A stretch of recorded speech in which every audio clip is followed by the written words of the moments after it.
Hi friends, it's Dale from iTalk DEO, here to help you communicate better. Today, we're going to be talking about movement for a purpose. It's a hidden trick that only the expert speakers know how to do. And I'm going to give you the valuable information you need to make a powerful presentation. So stay tuned, it's all coming up next on iTalk DEO.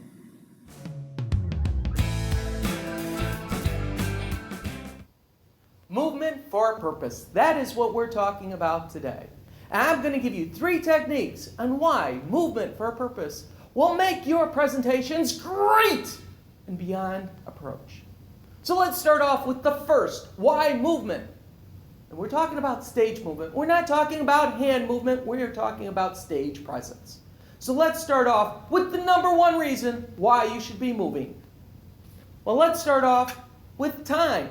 Time is a perfect reason to move in your presentation.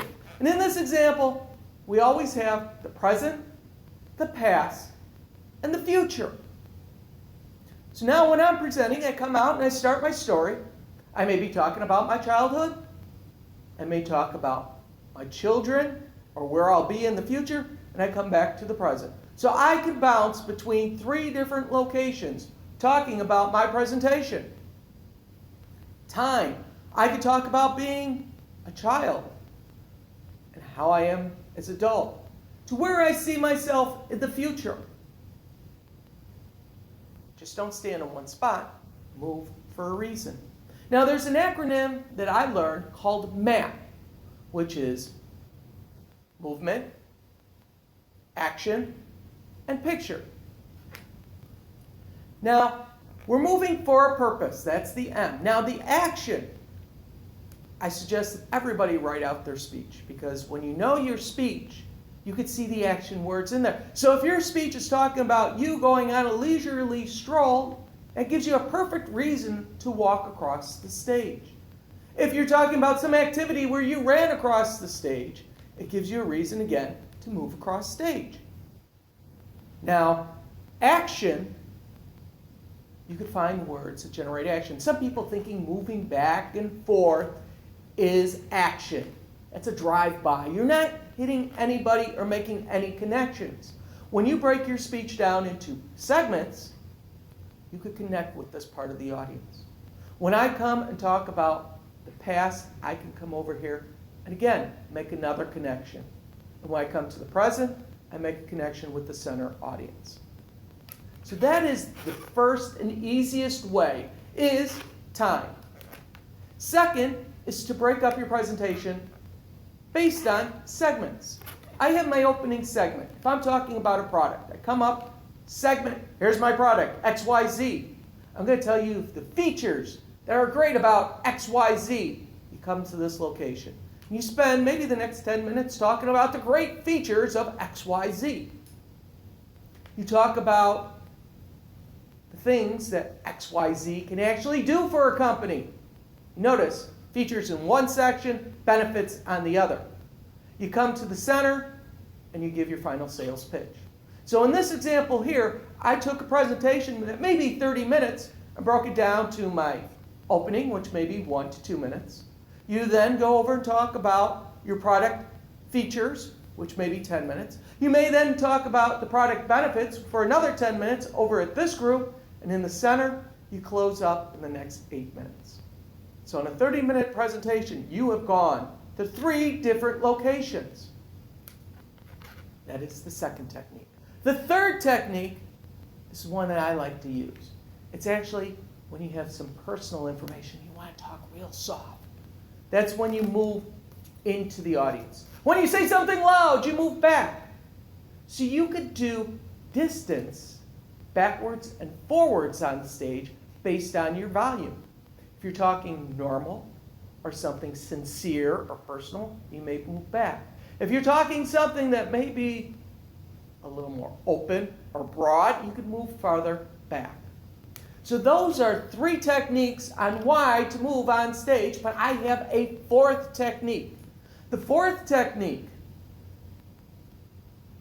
actually goes on the process of using logic or reasoning. Now, there have been studies that say that if you look off to the left, you're using your logic part of your brain. Or if you look to the right, you're using your creative section. Now, there have been studies that have debunked this, but in the 70s, the right-left brain concept, many people know about it. So you could actually use that in your presentation. So when we present, I could actually be talking about this segment here is the creative. So I'm talking about this creative idea that I had. So I'm talking about it here on the right side. And then I come to the left side and talk about logically how that doesn't work. And then I come to the center and I actually talk about how it occurred. And actually, I could do this in a couple different variations. I can break it down to about a creative idea that I had, this great personal idea. And because it's personal, I could step up into the audience and tell them my personal dream.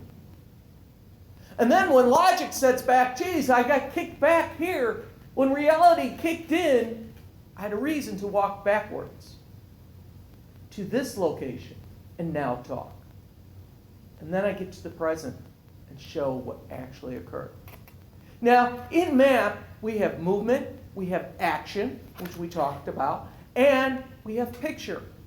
Now, the picture part, I've just demonstrated that we could get a personal connection back, forward, but the picture part is, if we're looking at our presentation, we're trying to describe something, you may be talking about something that was across the room that you had to go get, or how it was a setback, that my dream was here, and then I had this setback where I fell back to reality and found out it couldn't work.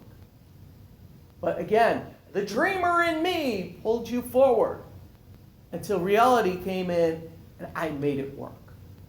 So you can use movement both forward and backwards, left and right on the stage. Now, when you do the logical movement, something you have to keep in mind, that if you're trying to get people to look to the left, that is actually the audience's left, I have to move to the right because they're a mirrored image of me. So if I want them to look in one direction, I have to look at my audience eyes and figure out which way I should be moving. And again, how does this happen? You just have to practice it. Write it out in your speech where I should be. And the other great tip, and this is a tip that you got to stay at the very end of the video to hear, is when you practice your speech in different segments, you could practice the future speech. And then come back days later and practice the past speech. And you have segments that you can now keep practicing. And when you do your presentation, you know exactly what you should be doing in that area. So I hope this has motivated you to move your hand, click on the like button, move those fingers, and leave me a comment. My name is Dale from iTalk DEO, here to help you communicate better. Until next time, become part of the tribe and subscribe, or go watch a video.